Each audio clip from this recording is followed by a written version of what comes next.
So for Cal 1, March 30th, 2020, we're supposed to cover optimization. We covered that in detail with many examples before we left for spring break, so I really don't have anything more to say about optimization. So go ahead and look in your notebook. Hopefully you wrote some of that stuff down. If you have any questions, of course, you can send emails, but I'm not really talking about optimization anymore.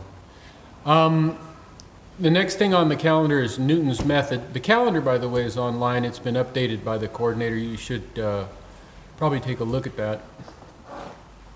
Newton's method is very straightforward. I suggest you look at it. It's a formula.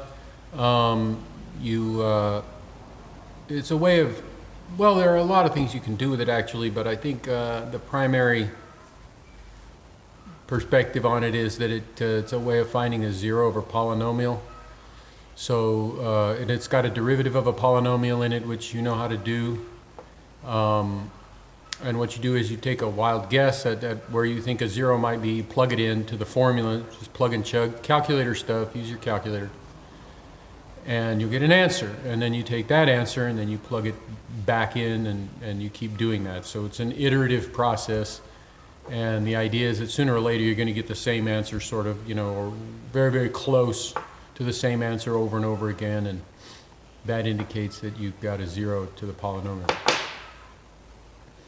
So, yeah, finding zeros of polynomials used to be a really big deal. With computers, it's not as big of a deal. But now Newton's method is actually pretty interesting when it fails, okay? There are certain numbers that you can pick, and you can plug these numbers into Newton's method, and then you get a crazy, random, chaotic set of answers that come out of it. In other words, it doesn't get closer and closer to a particular answer. And that's actually an interesting effect of Newton's method, because it's a very simple formula, and yet it can generate this chaotic set of numbers. So look at it in the book.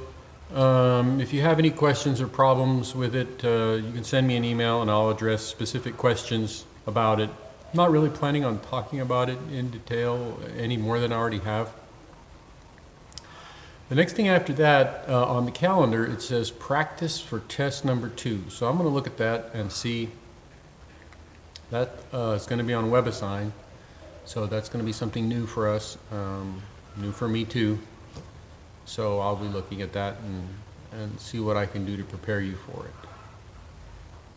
All right, that's it for this one.